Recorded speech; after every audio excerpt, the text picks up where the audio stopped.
44. 복이 있는 사람. 율법의 1.1획도. 심령이 가난한 자는 복이 있나니. 성경 말씀. 마태복음 5장 16절에서 20. 이같이 너희 빛이 사람 앞에 비치게 하여 그들로 너희 착한 행실을 보고 하늘에 계신 너희 아버지께 영광을 돌리게 하라. 내가 율법이나 선지자를 폐하러 온 줄로 생각하지 말라. 폐하러 온 것이 아니요 완전하게 하려 함이라. 진실로 너희에게 이르노니 천지가 없어지기 전에는 율법의 1.1획도 결코 없어지지 아니하고 다 이루리라. 그러므로 누구든지 이 계명 중에 지극히 작은 것 하나라도 버리고 또 그같이 사람을 가르치는 자는 천국에서 지극히 작다 일컬음을 받을 것이요 누구든지 이를 행하며 가르치는 자는 천국에서 크다 일컬음을 받으리라. 내가 너희에게 이르노니 너희 의가 서기관과 바리새인보다 더 낫지 못하면 결코 천국에 들어가지 못하리라. 마태복음 5장 3절에서 12.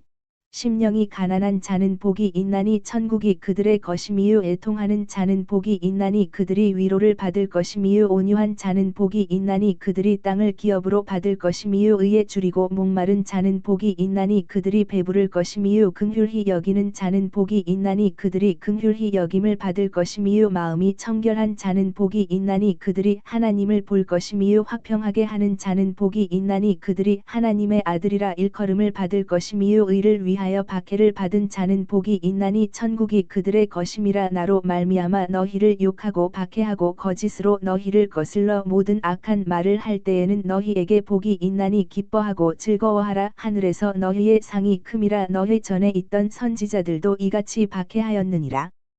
PMG 말씀. 3. 공생활 둘째 해 30. 산상설교. 진복 8단. 제1부. 예수께서는 사도들에게 말씀하시어 각자에게 자리를 정해서 군중을 인도하고 보살피게 하신다. 군중은 아침 일찍부터 올라오는데 병자를 안거나 들것에 실어서 데려오기도 하고 어떤 병자들은 목발을 짚고 어렵게 올라오기도 한다. 군중 가운데에 스테파노와 헤르마도 있다. 공기는 맑고 약간 차다. 그러나 해는 조금 쌀쌀한 이 산 공기를 이내 완화하였다. 이것은 아주 유리한 점이다. 그것은 해로 인해서 공기가 기분 나쁘지 않을 정도로 서늘하기 때문이다. 사람들은 두 봉우리 사이에 있는 계곡에 널려 있는 돌과 바위에 앉고 어떤 사람들은 그대로 땅바닥에 앉으려고 이슬에 젖은 풀이 햇볕으로 마르기를 기다린다. 많은 군중이 있는데 그들은 팔레스티나의 모든 지방에서 왔고 각계각층의 사람들이다. 사도들은 군중 속에 섞여 있다. 그러나 풀밭과 벌통 사이를 왔다 갔다 하는 벌들처럼 가끔 선생님 곁으로 돌아와서 사정을 알려드리기도 하고 질문도 하며 선생님이 그들을 가까이서 보아주시는 즐거움을 맛보기도 한다. 예수께서는 계곡 안쪽에 있는 풀밭보다 좀 더 높은 곳으로 올라가셔서 암벽에 기대어 앉으셔서 말씀하기 시작하신다. 내가 1년 동안 전도하는 중에 이런 질문을 하는 사람이 여럿 있었습니다. 하지만 당신을 하느님의 아들이라고 말씀하시는 선생님은 하늘이 무엇인지 나라가 무엇인지 하느님이 어떤 분인지 말씀해 주십시오. 우리는 막연한 개념을 가지고 있으니까요. 우리는 하느님과 천사들이 있는 하늘이 있다는 것을 압니다. 그러나 그것이 어떻게 생겼는지 우리에게 와서 말해 주는 사람은 아무도 없습니다. 하늘의 문은 의인들에게도 닫혀 있으니까요 하고 도대체 나라란 무엇이고 하느님이란 무엇이냐고 묻는 사람까지도 있었습니다. 그래서 나는 나라가 어떤 것이며 하느님이 어떤 분이신지를 여러분에게 설명하려고 애썼습니다. 애를 쓴 것은 내 생각을 설명하기가 어려워서 그런 것이 아니라 여러 가지 상황으로 인해서 나라에 관하여는 여러 세기에 걸쳐 쌓이고 쌓인 일련의 관념 체계와 충돌하는 진리를 여러분에게 수락하게 하기가 어렵기 때문이었고 하느님에 관하여는 그 분의 성질의 숭고함 때문에 진리를 받아들이게 하기가 어렵기 때문이었습니다. 어떤 사람들은 또 이런 질문도 했습니다. 나라가 무엇이며 하느님이 어떤 분이라는 것에 대해서는 좋습니다. 그러나 어떻게 해야 나라와 하느님을 얻습니까? 하고 여기서도 나는 시나이산의 율법의 참다운 정신을 여러분에게 설명하려고 애썼습니다. 이 정신을 자기의 것으로 만드는 사람은 하늘을 차지합니다. 그러나 여러분에게 시나이산의 율법을 설명하려면 입법자와 그 분의 예언자의 엄한 말투로 이해시켜야 합니다. 그 분들이 율법을 지키는 사람들에게는 축복을 약속하시지만 복종하지 않는 사람들은 무서운 벌과 저주로 위협하십니다. 시나이산의 발현은 무서운 것이었고 이 공포는 율법 전체에 반영되고 모든 시대와 모든 마음에 반영됩니다. 그러나 하느님은 입법자만이 아니시고 아버지이기도 하십니다. 아버지라도 무한히 인자하신 아버지이십니다. 아니 의심의 여지 없이 원죄와 여러 가지 격정과 죄로 인하여 그리고 가지가지 이기주의 즉 여러분의 마음을 자극하는 다른 사람들의 이기주의와 여러분의 마음의 문을 닫게 하는 여러분 자신의 이기주의로 인하여 약해진 여러분의 영혼은 하느님의 무한한 많은 완전을 관찰할 만큼 높이 올라가지 못합니다. 그리고 다른 어떤 완전보다도 인자는 더구나 관찰하기에 이르지 못합니다. 이것이 사랑과 더불어 제일 사람들의 몫이 되지 못하는 덕행이기 때문입니다. 착함 5. 미워하지 않고, 샘내지 않고, 교만하지 않고 착하게 구는 것의 즐거움. 사랑하기 위해서만 바라보는 눈을 가졌다는 것, 오직 사랑의 행동을 하기 위해서만 내미는 손, 사랑의 말만을 하는 입술을 가졌다는 것, 특히 사랑만 가득 차 있어서 눈과 손과 입술로 하여금 사랑의 행위를 하지 않을 수 없게 하는 마음을 가졌다는 것은 얼마나 즐거운 일입니까? 여러분 중에서 가장 유식한 사람들은 하느님께서 아담에게 그와 그의 후손들을 위해 어떤 선물들을 주셔서 부유하게 하셨는지 압니다. 이스라엘의 자손들 중에서 가장 무식한 사람들까지도 우리에게 영이 있다는 것을 압니다. 불쌍한 이교도들만이 이 완전한 손님, 이 생명의 숨결, 우리 육체를 거룩하게 하고 우리 육체에 생명을 주는 이 하늘의 빛을 모릅니다. 그러나 가장 유식한 사람들은 어떤 선물들이 사람에게, 사랑의 영에게 주어졌는지 압니다. 하느님께서는 당신이 진흙 조금과 당신의 입김으로 만들어내신 인간의 살과 피에 대해서보다 영에 대해서 덜 너그럽게 베풀지는 않으셨습니다. 하느님께서는 아름다움과 완전함, 지능과 의지 같은 자연적인 선물, 자기 자신과 다른 사람들을 사랑하는 능력을 주신 것과 마찬가지로 관능이 이성에 굴복하는 것을 포함한 정신적인 선물도 주셨습니다. 따라서 하느님께서 아담에게 주신 자유와 자신과 자기의 의지에 대한 자제력에는 관능과 격정에 타락한 예속이 스며들지 않았고, 오히려 자기에 대한 사랑이 자유로웠고, 의지가 자유로웠으며, 여러분으로 하여금 사탄이 퍼뜨린 그 독을 느끼게 함으로써 여러분을 예속시키지 않는 정당한 즐거움이 자유로웠습니다.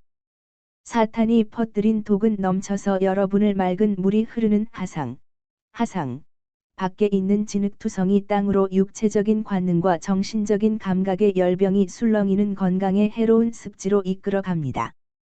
이것은 여러분에게 생각의 욕망도 역시 관능에서 온다는 것을 알게 하려는 것이었습니다. 또 그들을 초자연적인 선물, 즉 거룩하게 하는 은총, 고급의 운명, 하느님을 뵙는 은혜를 받았습니다. 거룩하게 하는 은총, 즉 영혼의 생명을 받았습니다.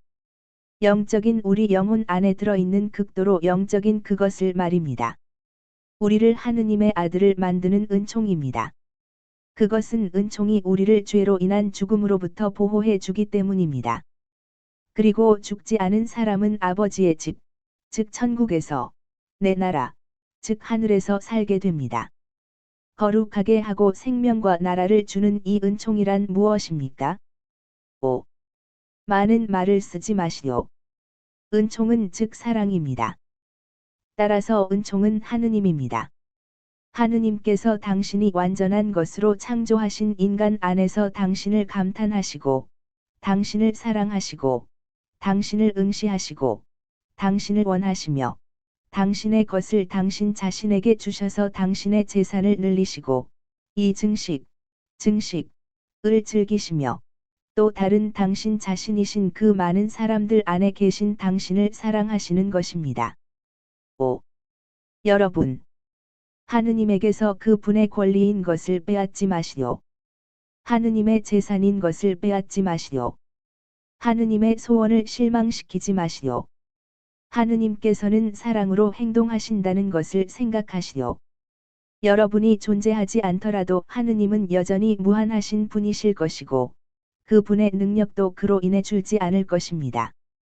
그러나 하느님께서는 비록 당신의 무한한 범위, 끝없는 범위로 완전하시지만 사랑을 늘리기를 원하십니다. 그러나 당신을 위해서나 당신 안에서 늘리기를 원하시는 것이 아니고 하느님께서는 이미 무한한 분이시니까 그렇게 하실 수도 없을 것입니다. 당신의 피조물인 인간을 위해서 늘리기를 원하십니다. 이 인간이 은총을 줄 수 있게 하는 것, 즉 사랑을 벌써 내포하고 있는데도 그렇게 하기를 원하시는 것은 여러분이 그 사랑을 성인들과 같이 완전하게 지니고, 하느님께서 당신 은총과 더불어 여러분에게 주신 보물 창고에서 꺼낸 이 보물, 여러분의 모든 거룩한 행동과 성인다운 여러분의 영웅적인 온 생애로 불어나게 한 이 보물을 하느님께서 계신 무한히 큰 바다, 즉 하늘에 다시 부으라고 그러시는 것입니다. 사랑에 숭고하고 숭고하고 또 숭고한 웅덩이. 여러분은 바로 이것입니다.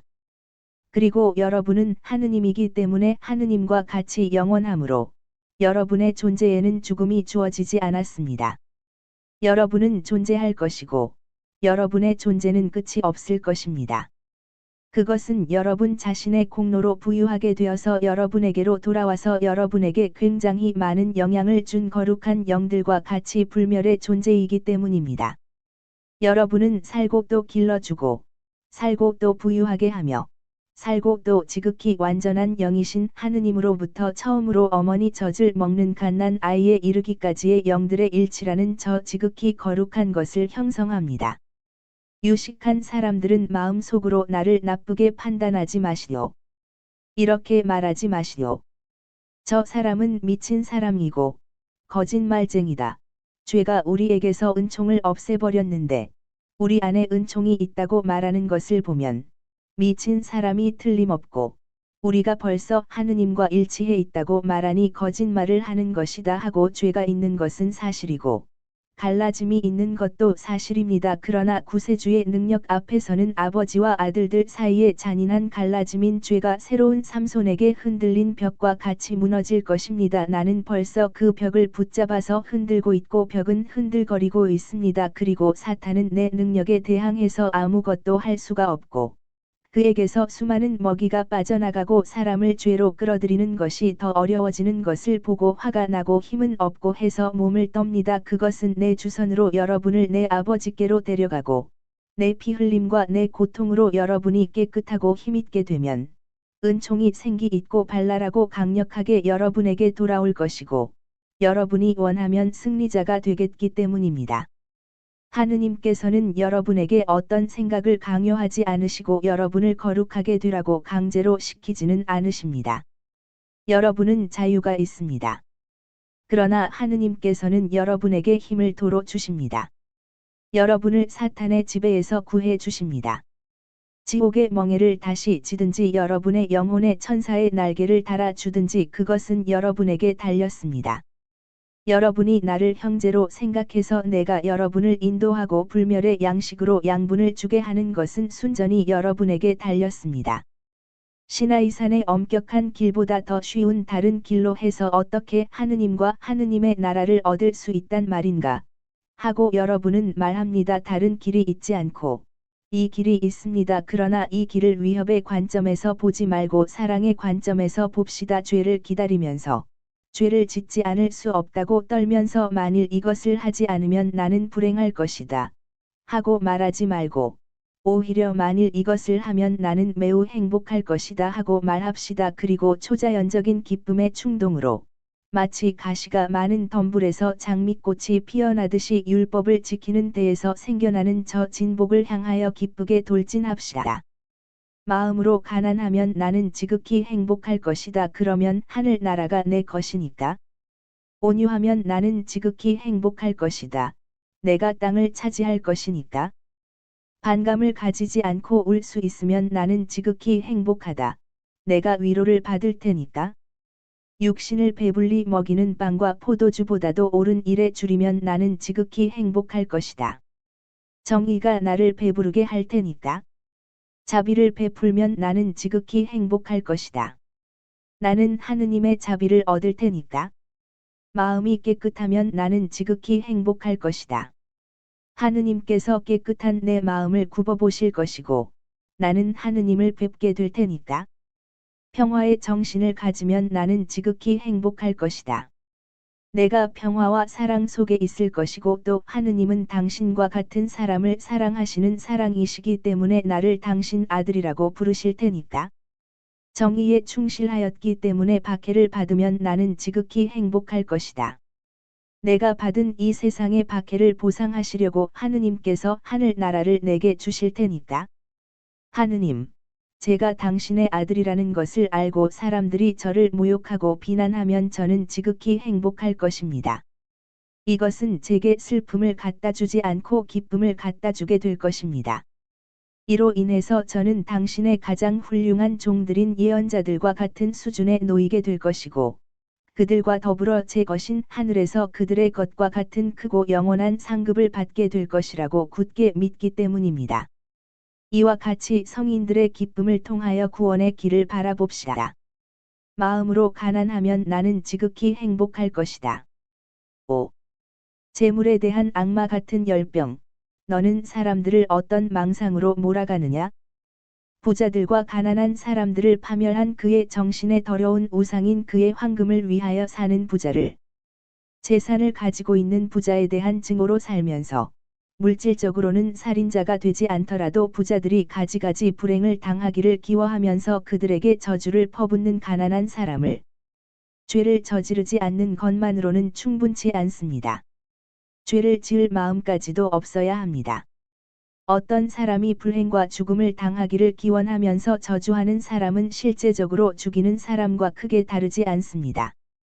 그가 미워하는 사람이 죽는 것을 보고자 하는 욕망을 마음에 품고 있기 때문입니다.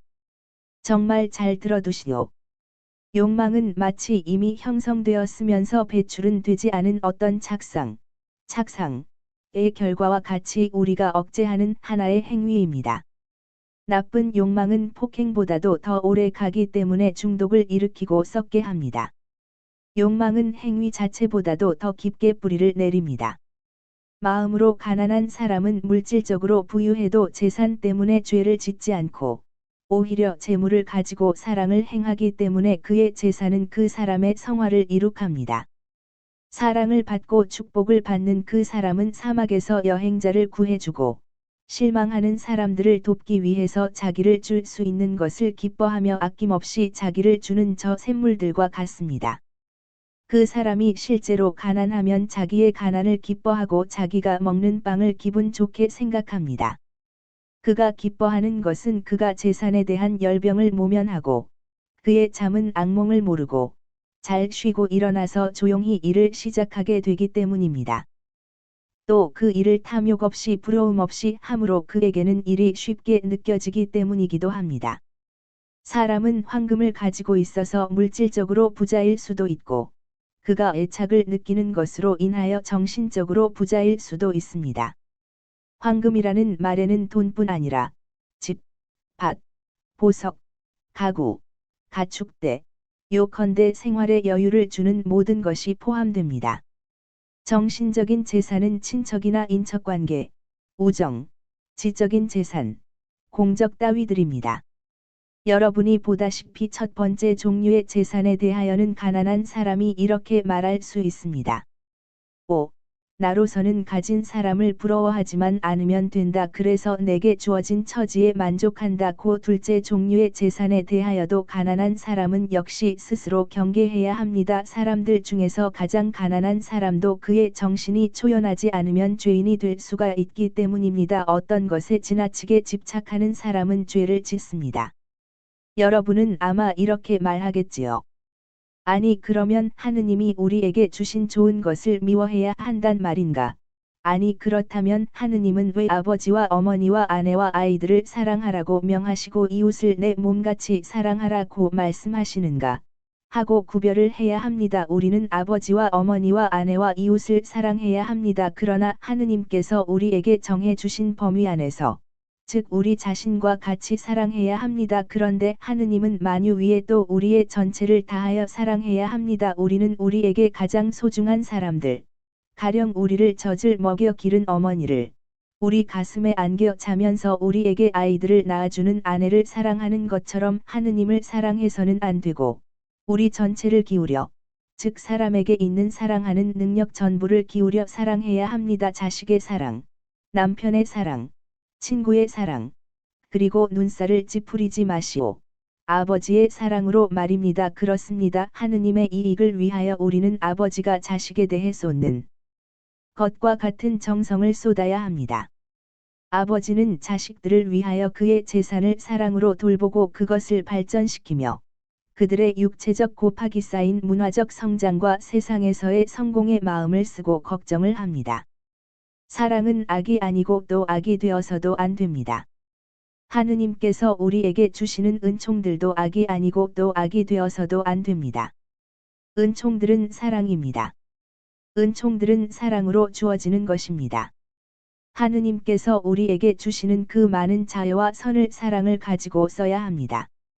그리고 그것들을 가지고 우상을 만들지 않고 성덕으로 하느님을 섬기는 방법을 만드는 사람만이 그 선들에 대한 죄되는 애착을 가지고 있지 않다는 것을 보여주는 것입니다. 그때에는 그 사람이 최고의 재산이신 거룩하신 하느님을 더 자유롭게 얻기 위하여 모든 것을 버리는 거룩한 마음의 가난을 닦는 것입니다. 온유하면 나는 지극히 행복할 것이다. 이것은 일상생활의 예와는 대조가 되는 것 같습니다. 온유하지 않은 사람들이 가정과 도시와 나라에서 승리를 하는 것 같습니다. 그러나 그것이 진짜 승리입니까? 그렇지 않습니다. 그것은 폭군에게 짓눌리는 사람들을 외양으로 보아 굴복시키는 공포입니다. 그러나 실상은 폭군에 대한 반란의 폭발을 가리는 베일에 지나지 않습니다. 성을 잘 내고 강압적인 사람들은 그들의 가족의 마음도 동양인들의 마음도 그들의 신민의 마음도 사로잡지 못합니다. 그들은 내가 이러이러한 말을 했다고 하는 그 선생들은 사람들의 지성과 정신이 자기들의 가르침을 따르게 하지 못하고 오히려 독학자들밖에 양성하지 못합니다. 이 독학자들은 그들이 그 존재를 짐작하고 그들에게 강요되는 지식과는 반대로 되는 지혜나 지식에 닫힌 문을 열 수 있을 열쇠를 찾는 사람들입니다. 참을성 있고 겸손하고 사랑하는 온유를 가지고 사람들을 사로잡으러 가지 않고 영혼들을 하도 난폭하고 강경하게 대하기 때문에 마치 공격을 시작하는 무장한 전사들 같은 사제들은 사람들을 하느님께로 인도하지 못합니다. 5. 불쌍한 영혼들. 만일 그 영혼들이 거룩하면 사제들이여, 그들이 빛을 찾아가는데 당신들이 필요치 않을 것입니다. 그들은 빛을 벌써 자기들 안에 가지고 있을 테니까요. 만일 그들이 올바르면 재판관들이여, 그들이 사법의 구속으로 제지되는데 당신들이 필요치 않을 것입니다. 그들은 이미 그들 안에 정의를 가지고 있을 테니까요. 만일 그들이 건강하면 그들을 치료해 줄 사람이 필요치 않을 것입니다. 그러므로 여러분은 온유하시오. 사람들을 달아나게 하지 마시오. 그들을 사랑으로 끌어들이시오. 온유로 마음으로 가난한 것과 같이 사랑이기 때문입니다. 만일 여러분이 온유하면 땅을 차지하게 될 것입니다. 여러분은 사탄의 소유였던 이 영토를 하느님께 갖다 드릴 것입니다. 과연 사랑과 겸손이기도 한 여러분의 온유는 영혼들 안에서 교만과 증오의 비열한 왕을 죽임으로써 증오와 교만을 이길 것이고, 그러면 세상이 여러분의 것이 될 것이고 따라서 하느님의 것이 될 것입니다. 그것은 여러분이 하느님을 우주의 절대적인 주재자로, 우리가 찬미 찬양하고 그 분의 것을 모두 돌려드려야 하는 절대적인 주재자로 인정하는 의인들이겠기 때문입니다. 반감을 가지지 않고 울 줄 알면 나는 지극히 행복할 것이다. 이 세상에는 고통이 있고, 고통은 사람에게서 눈물을 자아냅니다. 처음에는 고통이 없었습니다. 그러나 사람이 고통을 세상에 가져왔고 그의 지능의 타락으로 인하여 가지가지로 그 고통을 크게 하려고 했습니다. 여러 가지 병이 있고, 벼락과 폭풍우와 눈사태와 지진으로 인하여 생기는 불행들이 있습니다. 그러나 사람은 괴로움을 당하기 위하여 괴롭히기 위하여 연구한 방법으로 고생을 하는 것이 우리가 아니고 다른 사람들이기를 바라니까요. 점점 더 무서운 살인용 무기와 점점 더 교활한 정신적 고문을 생각해냅니다. 사람이 은밀한 그의 왕인 사탄의 교사로 사람에게 얼마나 많은 눈물을 흘리게 했습니까? 그러나 진정 말하지만 이 눈물들은 사람을 약하게 하지 않고 오히려 완전하게 합니다. 사람은 정신이 산만한 어린 아이이고 경박한 얼빠진 사람이며 늦게 지능이 개발되는 존재로서 눈물을 흘려야 비로소 어른이 되고 깊이 생각하게 되고 지적인 사람이 됩니다. 지금 울거나 전에 울었던 사람만이 사랑할 줄 알고 이해할 줄 압니다. 자기와 같이 우는 형제들을 사랑하고 그들의 고통을 이해하며 울 때에 혼자 있는 것이 얼마나 고통이 되는지를 체험해서 아는 친절을 가지고 그들을 도와줄 줄 압니다. 그리고 그들은 하느님을 사랑할 줄 압니다. 그것은 하느님을 제외한 모든 것이 고통이라는 것을 이해하였고 하느님의 가슴에 안겨서 울면 고통이 덜어진다는 것을 깨달았기 때문이며 믿음을 부수지 않고 기도를 무미건조하게 하지 않고 반항을 알지 못하는 체념한 눈물은 성질이 변해서 고통이 위로가 되기 때문입니다. 그렇습니다. 주님을 사랑하면서 우는 사람들은 위로를 받을 것입니다. 옳은 일에 줄이고 목말라 하면 나는 지극히 행복할 것이다. 태어나는 순간부터 죽는 순간까지 사람은 음식을 탐합니다. 사람은 나면서 젖을 물려고 입을 벌리고 임종의 짓누르는 고통의 속에서도 기운을 회복할 것을 먹으려고 입술을 벌립니다. 사람은 먹기 위하여 일을 합니다. 땅은 사람에게 어마어마하게 큰 젖과 같아서 죽을 것을 위한 양식을 달라고 끊임없이 땅에 청합니다. 그러나 사람이란 무엇입니까? 동물입니까? 아닙니다. 하느님의 아들입니다. 긴 세월 또는 짧은 세월을 귀양살이를 하지만 그래도 사람이 거처를 옮긴다고 해서 그 생명이 끝나는 것은 아닙니다. 호두 껍질이 호두가 아니고 소갈맹이가 호두입니다. 만일 여러분이 호두 껍질을 심으면 아무것도 나지 않습니다. 그러나 살이 있는 호두알을 심으면 큰 나무가 생깁니다. 사람도 이와 같습니다. 불멸의 것이 되는 것은 육체가 아니라 영혼입니다. 그리고 영혼을 불멸로 이끌어가기 위하여는 영혼의 양분을 주어야 하는데 영혼은 육체도 지극히 행복한 부활로서 불멸의 것이 되게 할 수 있습니다. 영혼의 양식은 지혜와 정의입니다. 지혜와 정의는 튼튼하게 하는 액체와 음식처럼 흡수됩니다. 이것으로 양분을 취하면 취할수록 지혜를 차지하고 정의를 알고자 하는 거룩한 탐욕이 커집니다. 그러나 이 거룩한 욕구를 개걸스럽게 탐하는 영혼이 배불리 먹을 날이 올 것입니다. 그날이 올 것입니다. 하느님께서는 당신 자식에게 당신을 주실 것이고 그를 직접 당신 가슴에 갖다 대실 것이며 하늘에 간 자식은 하느님 자신이신 놀라운 어머니의 품에서 배불리 먹을 것이고 다시는 절대로 시장기를 느끼지 않고 하느님의 품에서 지극히 행복하게 쉴 것입니다. 어떤 인간 지식도 이 숭고한 지식에 이르지 못합니다. 지능의 호기심은 만족을 얻을 수 있습니다. 그러나 영의 욕구는 만족을 얻을 수 없습니다. 그리고 쓴 젖통에는 혐오를 느끼고 입을 떼고 하느님으로부터 오지 않는 음식을 먹기보다는 배가 고파 고통을 당하는 것을 낫게 여깁니다. 하느님을 찾거나 갈망하는 여러분은 아직 걱정도 하지 마시오. 끝까지 충실하시오. 그러면 여러분을 사랑하시는 분이 여러분을 만족하게 하실 것입니다. 자비를 베풀면 나는 지극히 행복할 것이다. 사람들 중에 나는 자비를 입을 필요가 없다고 말할 수 있는 사람이 어디 있겠습니까? 그런 사람은 아무도 없습니다. 그런데 옛날 율법의 눈에는 눈, 이에는 이라는 말이 있으니 새 율법에서는 왜 자비를 베푸는 사람은 자비를 입을 것이다 하고 말해야 되지 않겠습니까? 모든 사람이 용서를 받을 필요가 있습니다. 그런데 용서를 얻는 것은 둔한 사람의 정신에게 주어진 외적인 상징에 지나지 않는 의식의 말투나 형식이 아닙니다.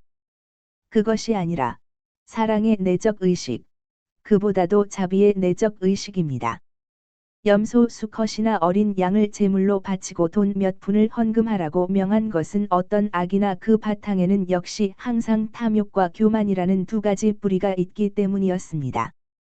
탐욕은 제물을 위해 쓰는 비용으로 벌을 받고, 교만은 의식대에 제가 죄를 지었기 때문에 이 제사를 바칩니다 하는 공공연한 고백으로 벌을 받는 것입니다. 그리고 이것은 또 올 시대와 시대의 표들을 예고하기 위하여 행해졌고, 피를 흐르게 한 것은 사람들의 죄를 없애기 위하여 흘릴 거룩한 피의 상징입니다.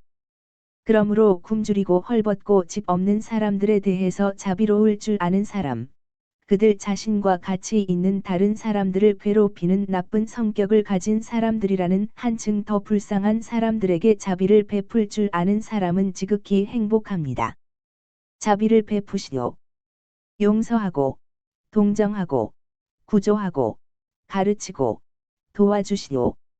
여러분은 수정탑에 들어박혀서 나는 깨끗하다, 나는 죄인들 있는 대로 내려가지 않겠다고 말하지 마시오. 나는 부자이고 행복하다, 그래서 다른 사람들의 불행에 대해서 말하는 것을 듣고 싶지 않다고 말하지 마시오. 여러분의 재산과 여러분의 건강과 여러분 가정의 안락이 센 바람에 흩어지는 연기보다도 더 빨리 사라질 수 있다는 것을 생각하시오. 그리고 수정탑은 돋보기 구실을 해서 여러분이 군중 속에 섞여 있으면 눈에 띄지 않고 지나갈 수 있었을 것이, 여러분이 혼자 따로 떨어져 사방에서 채광이 잘 되는 수정탑에 들어 있으면 숨길 수가 없게 되리라는 것을 기억하시오. 은밀하고 계속적이고 거룩한 속죄의 제사를 드리고 자비를 얻기 위하여 자비를 베푸시오. 마음이 깨끗하면 나는 지극히 행복할 것이다. 하느님께서는 깨끗함 자체이십니다. 천국은 깨끗함의 나라입니다. 부정한 것은 아무것도 하느님이 계신 하늘에 들어갈 수 없습니다. 따라서 만일 여러분이 부정하면 하느님의 나라에 들어가지 못할 것입니다. 그러나 이 얼마나 기쁜 일입니까? 하느님께서 당신 자녀들에게 주시는 미리 맛보는 기쁨입니다. 깨끗한 사람은 이 세상에서부터 하늘 나라를 차지하기 시작합니다. 그것은 하느님께서 깨끗한 사람을 굽어보시고, 그래서 이 땅에서 사는 사람이 그의 하느님을 뵙게 되기 때문입니다. 그 사람은 인간의 사랑의 맛을 알지 못합니다. 그러나 하느님의 사랑을 황홀경에 이르기까지 맛봅니다. 그 사람은 이렇게 말할 수 있습니다. 저는 당신과 같이 있고 당신은 제 안에 계십니다. 그러므로 저는 당신을 차지하고 있고 제 영혼의 정배로 알고 있습니다 하고, 하느님을 차지하고 있는 사람은 그를 거룩하게 하고 지혜롭게 하고 힘있게 하는 그 자신으로서는 설명할 수 없는 변화를 겪게 됩니다. 그의 입술에는 말의 꽃이 피고 그의 행위는 피조물에게서 오지 않고 그의 안에 살고 계신 하느님에게서 오는 능력을 가집니다. 하느님을 보는 사람의 생활은 어떤 것입니까? 진복입니다. 그런데 여러분은 역겨운 부정으로 이런 선물을 포기하려고 하겠습니까? 평화의 정신을 가지면 나는 지극히 행복할 것이다. 평화는 하느님의 특성 중에 하나입니다. 하느님께서는 오직 평화 안에서만 계십니다. 평화는 사랑이고 전쟁은 증오이기 때문입니다. 사탄은 증오입니다. 하느님은 평화이십니다. 성마른 성향을 가지고 걸핏하면 감정의 격동을 일으키는 사람은 아무도 자기가 하느님의 아들이라고 말할 수 없고, 하느님께서도 그런 사람을 당신 아들로 인정하실 수 없습니다. 그럴 뿐 아니라 자기 자신이 감정의 격동을 일으키지 않더라도 다른 사람이 일으킨 폭풍우를 그의 큰 평화로 가라앉히는데 이바지하지 못하는 사람도 마찬가지로 자기를 하느님의 아들이라고 말할 수 없습니다. 평화를 사랑하는 사람은 입을 다물고 있어도 평화를 풍깁니다. 자기 자신을 억제할 줄 알고 하느님까지도 뜻대로 한다고 감히 말하고 싶은 그 사람은 자기 빛을 등불처럼 가져가고 그의 향기를 향로처럼 가져가며 그의 액체를 가죽 부대처럼 담고 있어서 폭발하는 원한의 구름 속에 빛을 밝혀줍니다. 그는 공기에서 격한 감정의 가스를 몰아내서 깨끗하게 하고 하느님의 아들들에게서 풍겨나오는 평화의 정신이라는 저 기분 좋은 기름으로 소송의 성난 파도를 가라앉힙니다. 하느님과 사람이 여러분을 그렇게 부를 수 있게 하시오. 정의를 사랑했기 때문에 박해를 받으면 나는 지극히 행복하다. 사람은 하도 악마같이 되어서 선이 있는 곳 어디서든지 그 선을 미워하고 마치 착한 사람이 침묵을 지키고 있는 것까지도 자기를 비판하고 비난하는 것처럼 여겨 착한 사람을 미워하게끔 되었습니다. 사실 어떤 사람의 착함이 악인의 악의를 한층 더 더럽게 보이게 합니다. 사실 진짜 믿는 사람의 믿음은 가짜 믿는 사람의 위선을 한층 더 생생하게 드러나게 합니다. 사실 그의 생활 태도로 끊임없이 정의를 위하여 증언하는 사람은 불의를 저지르는 사람들에게 미움을 받지 않을 수가 없습니다. 그러니까 정의를 사랑하는 사람들에 대하여 분노를 터뜨리는 것입니다. 여기서도 전쟁에서와 마찬가지입니다. 사람은 사랑의 거룩한 기술이 진보하기보다는 박해하는 악마적인 기술이 더 진보합니다. 그러나 그는 생명이 짧은 그것밖에 박해할 수가 없습니다. 사람의 안에 있는 영원한 것은 함정을 모면하고 그로써 박해라는 사실에서 더 기운찬 생명력을 얻게 됩니다. 상처를 통해서 또는 박해를 당하는 사람을 피로하게 만드는 궁핍 때문에 생명이 빠져나가기는 합니다. 그러나 피는 미래의 왕의 주홍빛 옷이 되고 궁핍은 하느님께서 당신 순교자들을 위하여 마련하신 옥저에까지 올라가는 사다리의 가로장 하나하나가 되는 것입니다. 순교자들에게는 하늘나라의 훌륭한 자리가 마련되어 있습니다. 모욕을 당하고 중상을 당하면 나는 지극히 행복할 것이다. 여러분의 이름이 마땅히 하늘나라의 책에 적히게 할 일만 하시오. 그 책에는 사람들의 거짓말이나 받을 자격이 가장 없는 사람들에게 주어지는 찬사에 따라서 이름이 적히지 않습니다. 오히려 착한 사람들의 행동이 정의와 사랑으로 적혀서 하느님의 강복을 받은 사람들에게 약속된 상급을 받을 수 있게 합니다. 지금까지는 사람들이 예언자들을 중상하고 모욕했습니다. 그러나 하늘의 문이 열리면 예언자들은 위엄 있는 왕들과 같이 하느님의 나라에 들어갈 것이고 기뻐 노래하는 천사들의 환영을 받을 것입니다.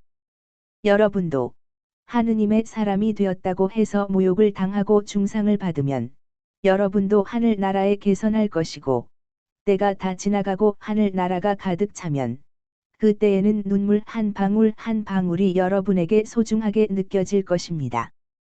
그것은 내가 여러분에게 아버지의 이름으로 약속하는 그 영원한 영광을 여러분은 그 눈물로 얻을 테니까 말입니다. 자, 이제는 가시오. 내일 여러분에게 또 말하겠습니다. 병자들만 남아 있도록 하시오. 내가 그들의 고통을 구해주게. 평화가 여러분과 함께 있기를 바랍니다.